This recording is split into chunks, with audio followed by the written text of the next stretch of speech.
Bonjour, Laurence Bellhomme. Je suis venue vous présenter mon dernier livre, Engagé volontaire ou la guerre de mon père.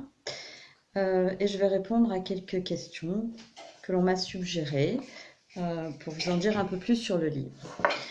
Alors, on m'a demandé comment vous est venue l'envie d'écrire. Eh bien, je me suis toujours raconté des histoires depuis que je suis toute petite. Et dès que j'ai su former des mots sur le papier, je l'ai fait.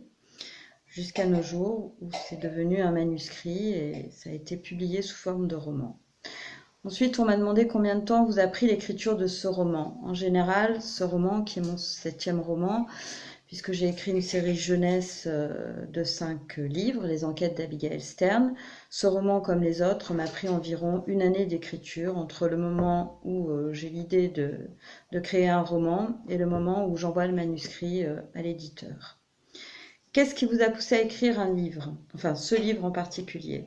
Eh bien, ce livre en particulier, ça raconte la guerre de mon père, la dernière guerre mondiale, pour laquelle il s'est engagé à 18 ans. Donc, comme papa avait 90 ans, j'ai eu envie de faire un devoir de mémoire pour lui, pour mes fils, pour mon petit-fils, et j'ai écrit ce livre. Ensuite, on m'a demandé d'en dire un petit peu plus sur ce roman. Eh bien, c'est un livre qui s'adresse à tous ceux qui ont un parent ou qui sont intéressés par les jeunes qui ont été affectés par ce genre de guerre, que ce soit la Grande Guerre ou la dernière guerre mondiale. Et en particulier, je l'ai fait aussi pour mes enfants et pour mon petit-fils. Ensuite, on m'a demandé quelles sont les difficultés rencontrées durant l'écriture d'un roman. Alors, pour ce roman-là, la plus grosse difficulté pour moi était de situer les anecdotes de mon papa, qui avait quand même 90 ans et qui avait quand même une mémoire, on va dire, pas défaillante, mais bon, il n'arrivait plus à me situer exactement à quelle date s'étaient passés les faits. Donc, il a eu la gentillesse de me prêter son livret militaire. Et moi, j'ai pu suivre toutes ces campagnes comme ça. Et après, j'ai raccroché les anecdotes dont il m'a parlé pour en faire ce roman.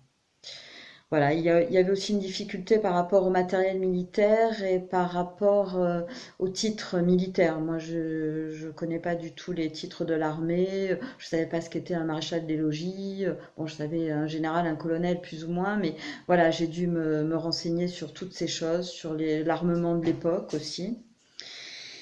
Ensuite, on m'a demandé que représente l'écriture pour vous. Alors pour moi, l'écriture, c'est un prolongement de ma personnalité puisque j'ai toujours écrit. Je crois que j'ai commencé à savoir écrire après avoir su lire, c'est-à-dire vers l'âge de 4 ans. Donc j'ai toujours écrit, même si c'était des phrases, des petites histoires. J'ai beaucoup lu avec Babar. Donc j'écrivais comme ça des petites histoires, je faisais des dessins, puis je mettais des petites phrases comme dans Babar, quoi. Et c'est aussi, comme c'est le prolongement de ma personnalité, c'est aussi une façon privilégiée de m'exprimer. Après, on m'a demandé quelle a été votre source d'inspiration. Pour ce livre-là, ça n'a pas été compliqué, hein. C'est l'amour que je porte à mon père et l'admiration que j'ai pour cet homme qui s'est engagé volontaire à 18 ans dans une guerre qu'il dépassait complètement, mais pour laquelle, pour moi, c'est ce que j'exprime dans le livre, il a été quand même un héros. Voilà. Avez-vous de nouveaux projets d'écriture? Eh bien oui. En ce moment, je suis sur 3 nouvelles satiriques que je dois à mon éditeur actuel. Et ensuite sur une longue série qui va s'appeler L'intrication. Voilà. On me demande aussi de vous dire quand est-ce que j'écris, si j'ai des horaires. J'ai pas vraiment d'horaire, j'ai pas vraiment de lieu puisque en fait j'écris sur des cahiers de brouillon en premier. Ensuite je passe sur mon ordinateur portable. Du coup je peux écrire n'importe où, du moment que ça soit calme et que j'arrive à me concentrer. On m'a demandé aussi quelles ont été vos lectures d'enfance. Comme je vous l'ai dit, j'ai commencé à apprendre à lire avec Babar de Laurent de Brunoff parce que c'était très facile pour moi, comme j'étais petite et que j'apprenais à lire seule, l'écriture cursive. Donc c'était plus facile pour moi de reconnaître les lettres et après de les écrire puisque c'était exactement la même écriture. Ensuite, j'ai lu La Comtesse de Ségur, hein. Qu'est-ce que j'ai bien aimé aussi? Je pense avoir lu des Oui Oui, d'Enid Blyton, Fifi Brin d'Acier, évidemment, d'Astrid Lindgren. Et après, je suis passée assez rapidement, à 10 ans, à Colette. Je suis tombée sur Dialogue de bête de Colette. Et alors là, je tombe amoureuse de Colette. J'ai lu tous les romans de Colette. Puis après, je suis passée à George Sand. Enfin, tout ça, c'était vraiment des lectures avant ma majorité.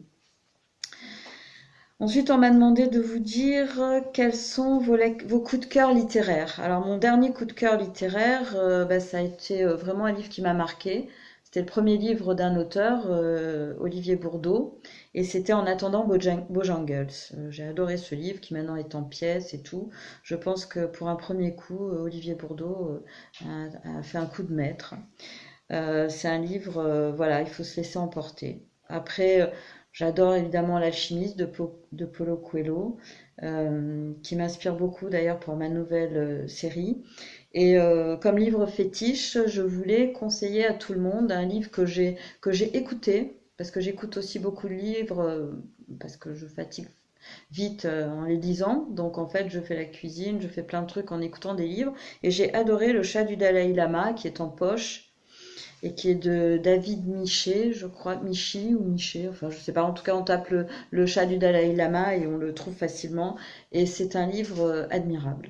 Voilà, c'est une histoire, c'est un chat qui est adopté par le Dalai Lama, donc bon, bah, je vous en dis pas plus parce que c'est vraiment, c'est vrai, ce livre c'est vraiment un voyage. Et après on m'a demandé où peut-on se procurer mon livre. Eh bien il est référencé aux éditions Paradigme, aux éditions Ovadia, dans la collection Histoire et Destinée.